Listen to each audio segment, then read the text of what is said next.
நல்லவராகவே இருக்கிறார். இன்றைய செய்தியின் தலைப்பு என்னவென்றால், ஏற்ற வேலை வரும் வரை காத்திரு. ஏற்ற வேலை வரும் வரை, கரெக்டான டைம் உங்களுக்கென்று வரும் வரைக்கும் நீங்க என்ன பண்ணி ஆகணும்? காத்திருக்கணும். ஒரு ஆமென் சொல்லுங்க பார்க்கலாம். எல்லாவற்றிற்கும் ஒரு குறித்த காலத்தை கர்த்தர் வைத்திருக்கிறார். நம்மளுடைய வாழ்க்கையில நாம் பிறப்பதற்கு ஒரு காலத்தை வச்சிருக்கிறாரு. அந்த காலத்தின்படி நாம் பிறந்திருக்கிறோம். அதற்கு பிற்பாடு நம்மளுடைய வாழ்க்கையில நாம் உயர்த்தப்படுவதற்கு ஒரு காலகட்டத்தை வச்சிருக்கிறாரு. அந்த காலகட்டத்தில் நாம் என்ன பண்ணிருக்கோம்? உயர்ந்திருக்கிறோம். இயேசுவை அறிந்து கொள்வதற்கு கூட ஒரு காலகட்டம் இருக்கிறது. ஒரு ஆமென் சொல்லுங்களேன் பார்க்கலாம். அந்த காலகட்டம் வரும் பொழுது தேவனிடத்திலே தேவனை நாம் உறுதியாய் பிடித்துக் கொள்ளுகிறோம். அதினதின் காலத்திலே அதினதின் காரியங்கள் கரெக்டா நடந்துகிட்டே வருது. எத்தனை பேர் ஆமென் சொல்ல முடியும் நம்மளுடைய வாழ்க்கையில? ஆனா அநேக நேரங்கள்ல என்ன பண்றோம்னா, நம்மளால காத்திருக்க முடியல, வெயிட் பண்ண முடியல. நான் சொல்றேன், நீங்க ரொம்ப எதிர்பார்த்தீங்கன்னா அடிக்கடினா ஆயிடுவீங்க, சோர்ந்து போயிடுவீங்க. அதிக எதிர்பார்ப்பு நமக்கு என்ன கொடுக்கும்னா சோர்வை கொடுக்கும். அதனால ரொம்ப எதிர்பார்க்காதீங்க. கரெக்ட் டைம் வரும்பொழுது கரெக்டா அந்த காரியம் நடந்து முடியும். ஒரு ஆமென் சொல்லுங்க பார்க்கலாம். உங்க இருதயத்துல உங்க மனசுல எந்த காரியம் இன்னைக்கு நடக்காமல் தடையாய் நிற்கிறதோ, உங்களுக்கு நீங்களே சொல்லிங்க, கரெக்ட் டைம் வரும் பொழுது என் ஆண்டவர் அந்த காரியத்தை செய்து முடிப்பார். எத்தனை பேர் விசுவாசிக்கிறீங்க? உங்களை லேட் பண்ணணுன்றது அவருடைய காரியம் அல்ல. இயேசுனுடைய நோக்கம் உங்களை டிலே வாக்கி, உங்களை ரொம்ப சோர்வடைய வச்சு ஒரு பொருளை உங்க கையில கொடுக்கணுன்றது இயேசுவோட நோக்கம் கிடையாது. இயேசுவுக்கு நல்லா தெரியும் எந்த நேரத்துல இந்த காரியத்தை நடத்தினா நீ ஆசீர்வாதமா இருப்பன்னு சொல்லி. எந்த நேரத்துல இந்த பொருளை உனக்கு கொடுத்தா நீ அதை பத்திரமா ரொம்ப அழகா சுதந்திரித்து கொள்ளுவன்ட்டு இயேசுவுக்கு தெரியும். ஒரு ஆமென் சொல்லுங்களேன் பார்க்கலாம். அந்த டைம்காக தான் அவர் வெயிட் பண்றாரு. ஒரு ஆமென் சொல்லுங்களேன் பார்க்கலாம். பிறந்து ஒரு வயசான குழந்தை கையில 2000 ரூபாய் நோட்டை தூக்கி கையில கொடுத்தா அந்த குழந்தை என்ன பண்ணும்? சொல்லுங்களேன். ஒண்ணு வாயில வச்சு ஈரமாக்கிடும், இல்லைன்னா கசக்கி கிசக்கி என்ன பண்றோம்? எங்கேயாச்சும் போட்டுரும். என்ன தெரியல, வேல்யூ. அப்ப என்ன பண்ணோம்? அந்த குழந்தைக்கு நம்ம 2000 ரூபாய் கொடுக்கணும்னு சொன்னா, அந்த 2000 ரூபாயோட வேல்யூ அந்த குழந்தைக்கு தெரியும் பொழுதுதான் நம்ம என்ன பண்ண முடியும்? கொடுக்க முடியும். கரெக்டா இல்லைங்களா? அந்த மாதிரிதான் ஆண்டவர் வெயிட் பண்றாரு உங்க கையில நீங்க எதிர்பார்க்கிற நன்மையை கொடுக்கறதுக்கு. அந்த வேல்யூவை நீ ஃபுல்லா அறிஞ்சிக்க மகனே, அதனுடைய மதிப்பை ஃபுல்லா தெரிஞ்சுக்கிட்ட பிறகு நான் அதை உன் கையில கொடுக்குறேன்றாரு. ஒரு ஆமென் சொல்லுங்க பார்க்கலாம். ஆனா நம்ம மனசு என்ன சொல்லுது? நான் ஜெபம் பண்றேன், வேண்டுறேன், கோயிலுக்கு போறேன், ஆனா எனக்கு என்ன நடக்கல? நன்மை செய்யக்கூடாதுன்னு ஒன்னும் ஆண்டவர் இல்ல. அந்த நீ கரெக்டா நீ பெற்றுக்கணும்ன்றதுக்காக தான் அவர் வெயிட் பண்ணிக்கிட்டு இருக்கிறாரு. அதனுடைய மதிப்பு உனக்கு தெரியணும்ன்றதுக்காக தான் வெயிட் பண்றாரு. அவர் கொடுக்கிற நன்மையை நீ கரெக்டா யூஸ் பண்ணணுன்றதுக்காக வெயிட் பண்றாரு. ஒரு ஆமென் சொல்லுங்களேன் பார்க்கலாம். கரெக்டா யூஸ் பண்ணணுன்றதுக்காக வெயிட் பண்றாரு. நல்ல வாலிப வயசுல இருக்கும் பொழுது ஒரு பைக்கு, நல்ல ஒரு புது பைக்கை வாங்கி ஒரு பையன் கையில், நல்ல ஒரு +2 படிக்கிற பையன்பா, ஒரு +2 இல்லைன்னா காலேஜ் ஃபர்ஸ்ட் இயர் படிக்கிற பையன் கையில ஒரு நல்ல பைக் எடுத்துட்டு போய் கொடுத்தீங்கன்னா என்ன பண்ணுவாப்புல? சொல்லுங்களேன். நல்ல வீலிங் பண்ணுவாப்புல, நல்லா வலிச்சு கிழிச்சு என்ன பண்ணுவாப்புல? சொல்லுங்களேன். அந்த வயசுக்கு என்ன பண்ணும்? அதுதான் உடம்பு கேட்கும். நல்லா போனோம், ரோட்ல போனா 4 பேர் நம்மள பார்க்கணும். ஒரு ஆமென் சொல்லுங்க பார்க்கலாம். சிக்னல்ல நின்னா 4 பேர் என்ன பண்ணணும்? நம்மள பார்க்கணும். எங்க போனாலும் நம்மள பார்க்கணும். அந்த மாதிரி ஓட்டணும்ட்டு நல்லா ஓட்டுன்னு ஓட்டுவாப்புல. அதே வாலிப பையனுக்கு கல்யாணம் ஆகி ஒரு குழந்தை பிறந்த பிறகு நல்ல ஒரு 2.5 லட்சம் ரூபாய் ஃபாஸ்டா போற ரேஸ் வண்டியை கொடுத்தா கூட 30க்கு மேல தாண்ட மாட்டாப்புல. 30க்கு மேல. ஆமா. ஏன்? வாழ்க்கையினுடைய வேல்யூ என்னன்றது எப்ப தெரியுது? அப்போ தெரியுது, அப்போ புரியுது. ஐயோ, நம்மளை நம்பி என்ன இருக்கு? குடும்பம் இருக்கு, குழந்தை இருக்கு. என்ன பண்ணக்கூடாது? ஏனோ தானோ என்ன பண்ணக்கூடாது? ஒட்டக்கூடாது. அதே போலதான் நன்மையை கொடுக்கறதுக்கு அவர் ரெடியா இருக்கிறாரு. பட் அதனுடைய வேல்யூவை நீங்க கரெக்டா புரிஞ்சு இருக்கிறியான்றத பாக்குறாரு. ஒரு ஆமென் சொல்லுங்க பார்க்கலாம். அதனாலதான் டிலே ஆகுது. ஒரு ஆமென் சொல்லுங்க. ஆனா கரெக்டான டைம்ல என்ன பண்ணுவார்? ஆனா உங்களுக்கு செஞ்சு முடிச்சிட்டாரு. எத்தனை பேர் ஆமென் சொல்றீங்க? அட எத்தனை பேர் ஆமென் சொல்றீங்க? நம்பால் நல்லா ஜெபம் பண்ணுவான், நல்லா நேர் முழங்கால் போட்டு, ஆண்டவரே கார் வேணும், கார் வேணும், கார் வேணும். என்ன வேணும்? சொல்லுங்கண்ணே. கார் வேணும். இவன் ஜபத்தை கேட்ட ஆண்டவர் என்ன பண்ண? நான் உண்மையா சொல்றேன், நம்ம ஆண்டவர் ரொம்ப கொஞ்சம் விளையாட்டுத்தனம்லாம் கொஞ்சம் இருக்குது அவர் கையில. இந்த குழந்தைய கிள்ளி விட்டு தொட்டில் ஆட்டுவாங்க பாருங்க, அதெல்லாம் கூட பண்ணுவாப்புல. நான் சொல்றேன், இப்போ உங்களுக்கு புரியும் பாருங்க. கார் வேணும், கார் வேணும்னு கேட்பாப்புல, காரை வாங்கிடுவாப்புல. ஆனா பெட்ரோல் போடுறதுக்கு துட்டு இருக்காது. பெட்ரோல் போடுறதுக்கு துட்டு இருக்காது. அதுக்கு அடுத்தது இன்னொன்னு, இந்த கூத்தெல்லாம் நம்ம இந்த கதெல்லாம் நம்ம படணும் பாருங்க. நான் சொல்றேன், கட்டுனா இவ்வளவுதான் கட்டுவேன். கட்டுனா இவ்வளவுதான் கட்டுவேன். கல்யாணம் பண்ணா இவதான், இல்லனா வேணவே வேணாம். உளுந்து உளுந்து ஜெபம் பண்றது, அது வேணாடா, அது வேலைக்கு ஆகாதடா, அது உனக்கு ஏத்தது இல்லடா. ஆண்டவர் எவ்வளவோ சொல்லுவாரு, எவ்வளவோ என்ன பண்ணுவாரு. ஆனா நம்பால் சொல்லுவான், ஆண்டவரே நாங்கள் லவ் பண்ணும் போது கூட ஜபத்தோடு கூடி லவ் பண்ற ஆண்டவரே. நாங்க பீச்சுக்கு போனா கூட பீச்சில் முழங்கால் போட்டு ஜெபம் பண்ண ஆண்டவரே. நைட்டு நான் போன் பண்ணி பேசும்பொழுது கூட தூங்கும் போது ஜெபம் பண்ணிட்டு படுமா, நான் உனக்காக ஜெபம் பண்றேன், நீ எனக்காக. நீ நான் தான் உளுந்து உளுந்து ஜெபம் பண்ணாலும் தேவ சித்தம் அது ஆண்டவர் பாப்பாரு. இவன் தொல்லை தாங்க முடியலடா, இவன் தொல்லை தாங்க முடியல, ஆண்டவரே பாப்பாரு. தொல்லை தாங்க முடியல. இதுல இவன் லவ் பண்றது இல்லாம என்ன வேற கூட கூப்பிட்டுக்கிறான்ற மாதிரி இருக்கும் ஆண்டவருக்கு. எல்லாத்துக்கும் ஆண்டவர் இருக்கிறாரு, எல்லாத்துக்கும் ஆண்டவர் இருக்கிறாரு. போறது ராங் ரூட்டு, இதுல வேற அவரை வேற துணைக்கு கூப்பிட்டுக்கிறான். அவரே பார்த்து பார்த்து டயர்ட் ஆயிட்டு கெஞ்சி கேட்கிற இந்தான்னு கையில கொடுப்பாரு. ஒரு ஆமீன் சொல்லுங்க பார்க்கலாம். என்ன பண்ணிடுவாரு? கையில கொடுப்பாரு. நம்ம ஆளால கையில வந்த பிறகுதான் கண்ட்ரோல் பண்ண முடியாது. நம்ம ஆளால கையில வந்த பிறகுதான் சொல்லுங்களேன் கண்ட்ரோல் பண்ண முடியாது. எல்லாத்துக்கும் ஒரே ஒண்ணுதான், கல்யாணம் ஆவாதவனுக்கு எப்போ கல்யாணம் ஆகும்ன்ற எதிர்பார்ப்போடு இருப்பான். கல்யாணம் ஆனவனுக்கு ஏன் தான் கல்யாணம் சொல்லுங்களேன், ஏன் தான் நடந்துச்சோ அப்புறம்தான் நம்மால் கேட்பான் பாருங்க. அது வரைக்கும் பீச்சில் ஜெபம் பண்ணுவாரு, நைட்டு போன்ல 12 மணிக்கு ஜெபம் பண்ணுவாரு. கல்யாணம் ஆகி 1 வருஷம் கழிச்சு கேட்பாரு, பிரதர் நான் கல்யாணம் பண்ணுது தேவ சித்தமா தேவ சித்தம் இல்லையா பிரதர்? அதான் முடிஞ்சது அவன் வாழ்க்கைய. அதுக்கப்புறம் தேவ சித்தத்தை தெரிஞ்சு என்ன பண்ண போற? முடிஞ்சது. இது எப்ப கேட்டிருக்கணும்? முன்னாடியே கேட்டிருக்கணும். எல்லாம் நடந்து முடிஞ்ச பிறகு கேட்கறது, தேவ சித்தமா தேவ சித்தம் இல்லையா? அவர் தான் அப்பவே சொன்னாரேடா இது உனக்கு செட் ஆகாதுன்னு. மறைமுகமா சொல்லி பார்த்தாரு, நேரடியா சொல்லி பார்த்தாரு. ஆனா நம்பால் அடங்க மாட்டான். நான் சொல்லுவான், நான் ஜெபிக்கிறேன் பிரதர், நான் விசுவாசிக்கிறேன். கல்யாணம் நம்பால் டைலாக்ல பயங்கரமா இருக்கும்.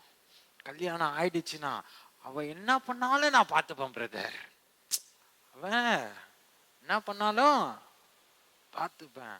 அதுக்கப்புறம் நான் பேசி கண்ட்ரோல் பண்றேன் பிரதர், ஒன்னும் நடக்காது. தேவ சித்தம் எதுவோ அதுதான் நடக்கும். ஒரு ஆமீன் சொல்லுங்க பார்க்கலாம். நான் சொல்றேன், அவசரப்படாதீங்க. என்ன பண்ணக்கூடாது? டைம் வரும், கர்த்தர் உனக்காய் செய்து முடிப்பார். கர்த்தர் உனக்காய் செய்து முடிப்பார். வெயிட் பண்ணு. யோசேப்புக்கு கர்த்தர் தரிசனம் காமிக்கிறார். ஒரு ஆமேன் சொல்லுங்க பார்க்கலாம். நான் தரிசனம் காமிக்கிறாரு. 11 அரிக்கட்டும் யோசேப்புன்னு அரிக்கட்டை என்ன பண்ணுதான்? வணங்குது. சந்திரனும் சூரியனும் என்ன பண்ணுதுங்க? யோசேப்ப வணங்குது. இந்த கனவுக்கு அர்த்தம் யோசேப்பே சொல்றான். அவன் யோசேப்பு சொல்றதை விட சகோதரர்கள் சொல்றார்கள். அப்ப நாங்கெல்லாம் வந்து உன்ன என்ன பண்ணோம்? வணங்கணுமா? யோசேப்பு அமைதியா இருக்கிறான். 2வது சொப்பனத்தை சொல்றான், சந்திரனும் சூரியனும் வணங்குச்சுன்னு. அப்போ யோசேப்பனுடைய தகப்பன் வந்து என்ன பண்றாரு? யோசேப்ப கடிந்து கொள்றாரு. அப்பயும் யோசேப்பு என்ன பண்றான்? அமைதியா இருக்கான். இப்ப நல்லா தெரியும் இந்த சொப்பனம் யார் கொடுத்தது? கர்த்தர் கொடுத்ததுன்னு. ஒரு ஆமென் சொல்லுங்க பாக்க. இதே போலதான் கர்த்தர் உங்க கையில் என்ன பண்ணிருப்பாரு? ஒரு வாக்கு தத்தத்தை கொடுத்திருப்பாரு. ஒரு தரிசனத்தை காமிச்சிருப்பாரு. வாக்கு தத்தை கொடுத்திருப்பாரு. நான் என்ன பண்ணணும்? வெயிட் பண்ணும். ஒரு ஆமென் சொல்லுங்க. தரிசனம் வந்துடுச்சு, வாக்கு தத்தம் வந்துடுச்சு. உடனே என்ன பண்ணா? அப்படி இப்படின்னு சொல்லி ஆடுனானா? சொல்லுங்களேன். அமைதியா இருந்தான். அவன் பார்த்த தரிசனத்துக்கும் அவன் பெற்ற அழைப்புக்கும் ஏற்ற காரியம் அவன் வாழ்க்கையில நடந்துதா? நடக்கல. என்ன நடந்தது? துரோகம் தான் நடந்தது. தரிசனத்தை பார்த்த உடனே என்ன வந்ததுங்க?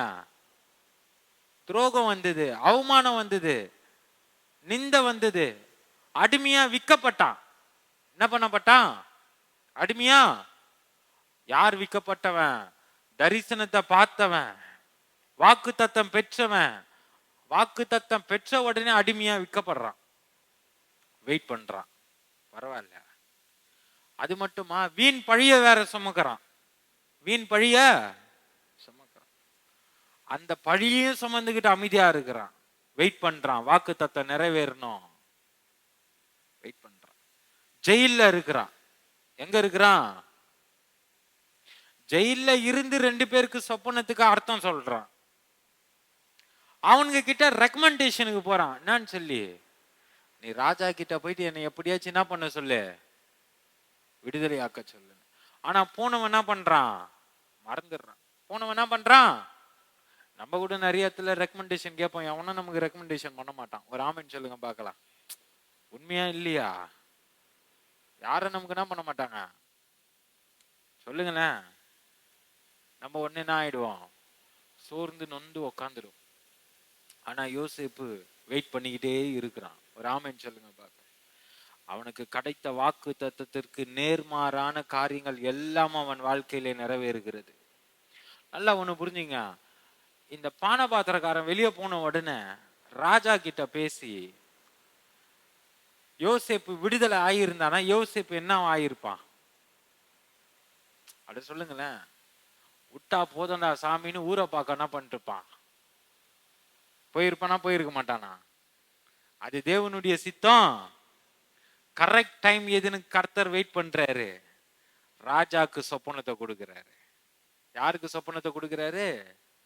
கரெக்ட் டைம் அதுதான். இவன் போய் ரெக்கமெண்டேஷன் பண்ணியிருந்தானா வீட்டுக்கு போயிருப்பான். ராஜாக்கு சொப்பனம் வந்து அதையும் சொன்னதுனாலதான் இவன் அதிபதியா மாறினான். ஒரு ஆமென் சொல்லுங்க பார்க்கலாம். வாக்கு தத்தம் மாறாது. ஆனா நாம் என்ன பண்ணோம்? வெயிட் பண்ணணும். ஒரு ஆமென் சொல்லுங்க பார்க்கலாம். வாழ்க்கையில கர்த்தர் உங்களுக்கு கொடுத்த வாக்கு தத்தத்திற்கு நேர்மாறான காரியங்கள் உங்களுடைய வாழ்க்கையில நடக்குதுன்னு சொன்னா சோர்ந்து போவாதீங்க. கரெக்டான டைம் இன்னும் வாழ்க்கையில வரலன்னு அர்த்தம். விடுதலை அவன் வெளியே வரணும்னு கர்த்தர் நினைச்சிருந்தாருன்னா அந்த பானபாத்திரக்காரன் மூலியமாவே வெளியே அனுப்பியிருக்கலாம். கர்த்தருடைய திட்டம் அது கிடையாது. அவனை அதிபதியா உட்கார வைக்க வேண்டியதுதான். ஒரு ஆமென் சொல்லுங்க பார்க்கலாம்.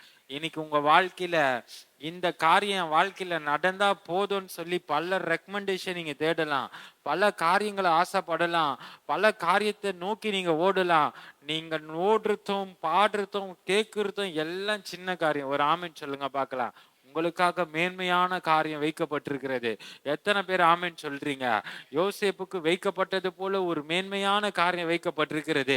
அது நடப்பதற்கு கொஞ்சம் வெயிட் பண்ணுங்க, அவ்வளவுதான். ஒரு ஆமென் சொல்லுங்களேன்.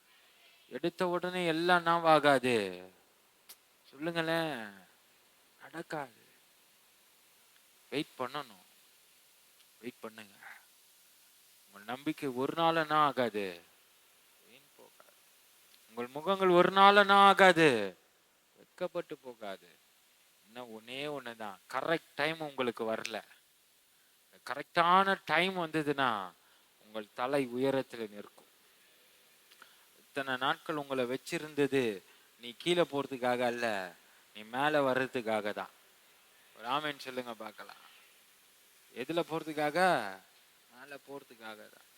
உன்னை பாதுகாத்து, உனக்கு நல்ல சுகத்தை கொடுத்து, உன் தேவையெல்லாம் சந்திச்சு, உன் கேட்கறது எல்லாம் கொடுத்து உன்னை பாதுகாப்பா வச்சிருக்கிறாருன்னு சொன்னா, நீ ஓடக்கூடிய ஓட்டம் இது இல்லை, உன்னை வேற ஒரு ஓட்டத்துக்காக நான் தயார் பண்றேன்னு அர்த்தம். ஒரு ஆமென் சொல்லுங்களேன் பார்க்கலாம். நீங்க ஓட போகிற ஓட்டம் பெரிய ஓட்டம், அதனால வெயிட் பண்ணுங்க. கர்த்தர் ஏற்ற காலத்திலே ஏற்ற நேரத்திலே உங்களுக்கு நன்மைகளை செய்து முடிப்பார். நீங்க வெயிட் பண்ணது ஒரு நாளும் வீண் போகாது. நான் உண்மையா சொல்றேன், வெயிட் பண்ணது ஒரு நாளும். ஆபிரகாமுக்கு வாக்கு தத்தம் கொடுக்கிறாரு, ஆனா வெயிட் பண்றான். முடியாத சூழ்நிலை தான், முதிர் வயது ஆடிச்சு, அவன் மனைவியே சிரிக்குது எங்க இருந்து நடக்க போகுதுன்னு. ஆனா நம்பிக்கையோடு முதிர் வயதுல கூட என்ன பண்ணான், அவன் வெயிட் பண்ணான். கர்த்தர் கொடுத்தார். ஒரு ஆமென் சொல்லுங்க. ஏன் நம்ம மினிஸ்ட்ரியிலே எத்தனையோ 10 வருஷம் 15 வருஷம் குழந்தை இல்லாதவங்களாம் இப்போ குழந்தையோட இருக்கிறாங்க. காத்திருப்பு தான், வெயிட் பண்றது தான். ஆனா கர்த்தர் கரெக்டா என்ன பண்ணுவார், உங்களுக்கு கொடுத்து முடிப்பார். இது எதுக்கு சொல்றேன்னு தெரியாது, ஆனா ப்ராஃபஸியா சொல்றேன். ஏற்ற காலத்துல உனக்கு கரத்துல கர்ப்பத்தின் கனி கொடுக்கப்படும். அவன் சொல்றான், இவன் சொல்றான், என்ன கேர் பண்ண. இந்த உலகம் 1000 பேசும். ஒரு ஆமென் சொல்லுங்க பார்க்கலாம். பையன் 10th படிக்கிறான்னு தெரிஞ்சா போதும், உடனே என்ன சொல்லுவாங்க, எக்ஸாம் முடிஞ்ச உடனே ஆரம்பிக்குது பாருங்க. எங்க தெரியுமா ஆரம்பிக்கும்? ஒரு குழந்தை பிறந்து 3 வயசா 5 வயசா ஸ்கூல்ல சேர்க்கிற வயசு, அதுல ஆரம்பிக்கும் பாருங்க. பையன் எந்த ஸ்கூல்ல படிக்கிறான், பையன் எந்த ஸ்கூல்ல படிக்கிறான்? சிபிஎஸ்சியா? பாருங்க, வருது பாருங்க, எல்லாம் அனுபவம் தான். எந்த ஸ்கூல்ல படிக்கிறான்? சரி, பையன் படிக்கிறான்பா, பையன் படிச்சுக்கிட்டே வரான். படிச்சுட்டு வந்து 10th வந்துடுறான். 10th வந்தோடனே சும்மா இருக்கிற மாமி கூட போனை போட்டு கேட்கணும்ட்டு எவ்வளவு மார்க்கு. அவன் பாஸ் ஆனா 10 ரூபாய் சாக்லேட்டு கூட வாங்கி தராது இந்த அம்மா, அது வேற. ஆனா கேக்குறது எவ்வளோ? அங்க ஆரம்பிக்கும் அந்த பையனுக்கு ஒரு மன அழுத்தம். எங்க ஆரம்பிக்கும்? அங்க ஆரம்பிக்கும். 10th, ஓகே, 10thல நல்ல மார்க்கு. சரி, ஓகே, நல்ல மார்க், இவ்வளவு மார்க் எடுத்துறான்னு சொல்லிட்ட உடனே அடுத்த கட்டத்துக்கு நகரம் பாருங்கன்னான்ட்டு என்ன குரூப் எடுக்க போறான். என்ன, அவன் நல்ல குரூப்பே எடுத்தாலும் இந்த அம்மா சொல்ல, ஏன் அதை எடுத்தா, இதை எடுத்திருக்க வேண்டியது தானே. அவங்கள பாரு, அந்த பையனை பாரு, இந்த பையனை பாரு. இவங்க பையனை இந்த அம்மா கடைசி வரலாம் பார்க்காது, அது வேற ஒண்ணு. அதை பார்க்கும். அதுக்கு அடுத்தது அவன் குரூப் எடுத்து ஏதோ படிப்பான். அடுத்த கட்டம் வரும், +2ல எவ்வளவு மார்க்கு, +2ல அவன் அதுலயே பாதி உடைஞ்சு போயிடுவான். அடுத்தது காலேஜ், எந்த காலேஜ், என்ன டிபார்ட்மெண்ட், காலேஜ் முடிஞ்சிச்சு, கேம்பஸ் இன்டர்வியூல பாஸ் ஆகல உன் பையன். சரி, அவன் ஏதோ ஒரு அடிச்சு புடிச்சு ஏதோ ஒரு வேலைக்கே போயிட்டான். வேலைக்கு போன உடனே வர்றான், எவ்வளவு சம்பளம், இவ்வளவுதானா? சரி, அதுக்கு அடுத்த கட்டம், இன்னும் கல்யாணம் ஆகல. இதுதான் இருக்கிறதுல பெரிய மன உளைச்சலை ஏற்படுத்துற ஒரு காரியம். இதுதான் பெரிய மன உளைச்சல் ஏற்படுத்து. நல்ல வேலை எனக்கு ஆயிடுச்சு.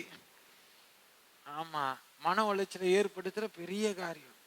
கல்யாணம் ஆகல, கல்யாணம் கடைசி வரல இந்த அம்மா ஒரு பொண்ணையும் பார்க்காது. அவனுக்கு கல்யாணம் ஆகலையே, சரி அவன் என்ன நிலைமையில இருக்கிறான், அவனுக்கு ஒரு பொண்ணை நம்ப பார்க்கலாம், அதெல்லாம் வராது. ஆனா கேள்வி மட்டும் வர, ஏன் இன்னும் கல்யாணம் பண்ணல? வயசு ஆயிடுச்சே, கல்யாணம் பண்ணல கல்யாணம் பண்ணல கல்யாணம் பண்ணல. சரி கல்யாணமே பண்ணியாச்சு, அடுத்த கட்டம் எது சொல்லுங்களேன்? அடுத்தது குழந்தை இல்லை. நான் இந்த அம்மா ஃபீஸ் கட்டி அந்த குழந்தைய படிக்க வச்சு டாக்டர் ஆக்கி ஆசை பார்க்குற மாதிரி, ஏன் இன்னும் குழந்தை இல்லை, ஏன் இன்னும் குழந்தை இல்லை, ஏன் இன்னும் குழந்தை இல்லை சொல்றேன். ஒரு மனுஷனோட வாழ்க்கையில கேள்வி கேட்கறது எங்க இருந்து ஆரம்பிக்குது பாத்தீங்களா? எங்க இருந்து ஆரம்பிக்குது? அவன் பிறந்து 3 வயசு ஸ்கூல் சேர்ந்ததுல இருந்து ஆரம்பிக்குது. இந்த உலகம் நீ வாழ்ற வரலாம் கேள்வி கேட்டுக்கிட்டு தான் இருக்கும். இந்த உலகத்துக்காக தயவு செய்து என்ன பண்ணாதீங்க, வாழாதீங்க. உலகத்தை உண்டாக்குனவருக்கு வாழுங்க. அவர் ஏற்ற காலத்திலே ஏற்ற நேரத்திலே உங்கள் கரத்துல நன்மையை கொடுப்பார். இந்த உலகம் கேட்கும். இந்த உலகத்துக்கு பதில் சொல்லணும்ன்ற அவசியம் நம்மளுக்கு ஆண்டவருக்கு பதில் சொன்னா போதும். ஒரு ஆமேன் சொல்லுங்க பார்க்கலாம். கேள்வி கேட்கறவங்களுக்கு எல்லாம் நம்ம பதில் சொல்ல முடியாது. அவன் கேள்வி கேட்கணும்னு கேட்கறான், கேள்வி கேட்கணும்னு கேட்கறான். அவனுக்கெல்லாம் நம்மளால என்ன பண்ண முடியாதுங்க, பதில் சொல்ல முடியாது. ஆண்டவர் கேட்கட்டும், நம்ம பதில் சொல்லிக்கலாம். ஒரு ஆமேன் சொல்லுங்க. நான் சொல்றேன், நல்லா புரிஞ்சுங்க. என்ன இந்த பொண்ணு ஒரே பொம்பளை புள்ளியாவே பெக்குது, பொம்பளை புள்ளியாவே சொல்லுங்களேன், இருந்துதா இல்லையா? ஆனா பெண் புள்ளையா இருந்தாலும் சரி, அது ஆண் புண்ணியா இருந்தாலும் சரி, பெண்ணுனால டிசைட் பண்ண முடியாது. பெண்ணால என்ன பண்ண முடியாது, ஆண்டவரால தான் முடியும். ஒரு ஆமீன் சொல்லுங்க பார்க்கலாம். இதெல்லாம் இந்த காதலை வாங்கி அந்த காதல் என்ன பண்ணிடணும், விட்டு போயிடணும். இதுல வேற நம்ம ஆளுங்க சொல்லி வேற வளர்க்குறது, நல்ல ஒரு ஆம்பளை பிள்ளையா பத்து கொடுமா, அது ரூம் உள்ள போய் களிமண்ல தான் செஞ்சு கொடுக்கணும். உனக்கு பிள்ளை கடவுள் கொடுக்கறதியா, அது கடவுள் கொடுக்கணும். கேட்காத, கேள்வி கேட்காத, ஏன் இது நடக்கலன்ட்டு. நடக்கணும்னு ஜெபம் பண்ணு, கேள்வி கேட்கறத விட்டுட்டு விட்ட செஞ்சுதான் எத்தனை வந்து உன் கையில கொடுக்கணும் ஒரு பொம்மைய. தெரிஞ்சிலாம் இந்த கல்யாணம் ஆவலியா ஆவலியான்னு சொல்லி கேட்டு கேட்டு மன உளைச்சல் ஆகி ஏதாச்சும் ஒரு பையனு பேர் எழுதுனா போதண்டா நான் கல்யாணம் பண்ணி ஓடுறேன்னு கல்யாணம் பண்ண ஆள்லாம் உண்டு. டார்ச்சர் தாங்க முடியல. யாரையும் போட்டு டார்ச்சர் பண்ணவே பண்ணாதீங்க. நீங்க சோர்ந்தும் போவாதீங்க. நீங்க என்ன பண்ணக்கூடாது, சோர்ந்து ஏற்ற காலம் வரும் பொழுது கர்த்தர் உங்கள் கரத்துல நன்மையை ஒப்பு கொடுப்பார். உன்னை இத்தனை வருஷம் பாதுகாத்து வழி நடத்தி வந்தது எதற்கு? நீ வீணா போறதுக்கா? இல்ல நீ ஒண்ணுமே இல்லாம ஆவறதுக்கா? நீ வேஸ்டா இருக்கிறதுக்கா? 100 பேர் உன்னை குறை சொல்றதுக்கா? அதுக்கு இல்ல. உன்னை இத்தனை வருஷம் பாதுகாத்து வளர்த்து வந்தது எதுக்கு தெரியுமா? அவர் உன்னை உயரத்துல வைப்பாரு, அவரை நீ உயரத்துல வைப்பன்றதுக்காக தான்.